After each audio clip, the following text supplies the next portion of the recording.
পরেশ রাওয়াল, যার অভিনয় দেখলে মুগ্ধ হয় ৮ থেকে ৮০। কাজের পরিবেশ ভালো লাগেনি বলে ছেড়ে দিয়েছিলেন ব্যাংকের চাকরি। হাত খরচের জন্য প্রেমিকার কাছে টাকা চাইতেন। সেই পরেশ রাওয়াল, যিনি ২৪০টিরও বেশি ছবিতে অভিনয় করেছেন। ৮০ দশক থেকে বড় পর্দায় ক্যারিয়ার শুরু, তারপর একে একে অভিনয় করেছেন বিভিন্ন চরিত্রে, যা মুগ্ধ করেছে গোটা দর্শক মহলকে। ১৯৫৫ সালে ৩০শে মে মহারাষ্ট্রের মুম্বাইয়ে জন্ম হয়েছিল পরেশ রাওয়ালের। মধ্যবিত্ত পরিবারে জন্ম হওয়াতে পরেশের বাবা মা হাত খরচ হিসেবে তাকে কোনো টাকা দিতে পারতেন না। মুম্বাই থেকে স্কুল কলেজে পড়াশোনা শেষ করার পর সময় নষ্ট না করে চাকরির সন্ধান শুরু করেন তিনি। ১.৫ মাসের মধ্যে মুম্বাইয়ের একটা ব্যাংকে চাকরিও পেয়েছিলেন, কিন্তু ব্যাংকের চাকরির জন্য গেলেও কাজে তিনি বেশি দিন মন বসাতে পারেননি। ৩ দিন পর সেই চাকরি ছেড়েও দিয়েছিলেন। ১৯৭৯ সালে সৌন্দর্য প্রতিযোগিতায় বিজয়ী হয়েছিলেন স্বরূপ সম্পদ। তাঁর সঙ্গে সম্পর্কে ছিলেন পরেশ রাওয়াল। ১৯৮৭ সালে তাদের বিয়ে হয়। বলিপাড়া সূত্রে খবর, চাকরি ছাড়ার পর প্রেমিকার কাছ থেকে হাত খরচ নিতেন পরেশ। বলি অভিনেতা অনুপম খের সঞ্চালিত একটি অনুষ্ঠানে অতিথি হিসেবে উপস্থিত ছিলেন পরেশ রাওয়াল। সেই অনুষ্ঠানে অভিনেতা জানান, চাকরি ছেড়ে দেওয়ার পর অর্থাভাবে কিভাবে দিন গুজরান করবেন তা তিনি ঠিক করতে পারছিলেন না, তাই হাত খরচের জন্য প্রেমিকার কাছ থেকে টাকা নিতেন তিনি। ১৯৮২ সালে গুজরাতি ছবির হাত ধরে অভিনয় জগতে আগমন হয় তার। ২ বছর পর হিন্দি ফিল্ম জগতে আত্মপ্রকাশ করেন তিনি। ১৯৮৪ সালে প্রেক্ষাগৃহে মুক্তি পেয়েছিল হোলি সিনেমাটি। কেরিয়ারের প্রথম ছবিতে আমির খানের সঙ্গে অভিনয়ের সুযোগ পেয়েছিলেন তিনি। ১৯৮৫ সালে মুক্তিপ্রাপ্ত অর্জুন ছবিতে সানি দেওলের সঙ্গে অভিনয় করেন তিনি।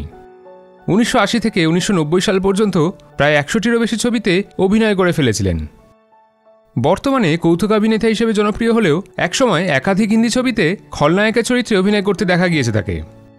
নাম: রূপ কি রানী চোরকা রাজা, কাবজা, রামলাক্ষণ, জুলম কি হুকুমত, আঁখে এবং দামিনীর মতন বহু ছবিতে নেতিবাচক চরিত্র পর্দায় ফুটিয়ে তুলেছিলেন তিনি। ১৯৯৪ সালে প্রেক্ষাগৃহে মুক্তি পেয়েছিল আন্দাজ আপনা আপনা ছবিটি।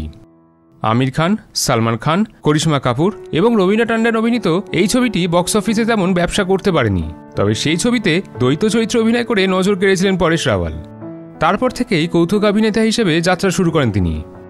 Mohra, hero number 1, Judaai, mister and missus Khiladi, Awara Paagal Deewana, হালচাল, হাঙ্গামা, মালামাল উইকলি, ভাগাম ভাগ, ভুল ভুলাইয়া, ওয়েলকাম, দে ধানাদানের মতন ছবিতে মজাদার চরিত্রে অভিনয় করে নজর কেড়েছিলেন পরেশ রাওয়াল। ২০০০ সালে প্রেক্ষাগৃহে মুক্তি পেয়েছিল হেরাফেরি ছবিটি। এই ছবিতে বাবু রায়ের চরিত্রে অভিনয় করে বিপুল প্রশংসা পেয়েছিলেন পরেশ রাওয়াল।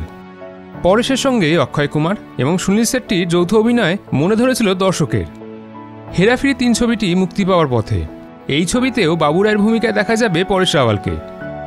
ওএমজি, ও মাই গড, টেবিল নাম্বার ২১, সঞ্জু এবং গুপ্তের মতন ছবিতে গুরু গম্ভীর চরিত্রে অভিনয় করেছিলেন পরেশ রাওয়াল। হিন্দি ছবির পাশাপাশি গুজরাতি নাটকেও অভিনয় করতে দেখা গিয়েছে তাকে। ওয়েলকাম টু দ্য জাঙ্গল নামের একটি কমেডি ঘরানার ছবিতে তাকে অভিনয় করতে দেখা যাবে।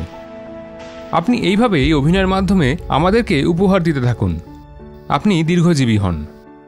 কেমন লাগলো আজকের এই ভিডিওটা জানাতে ভুলবেন না কমেন্ট করে।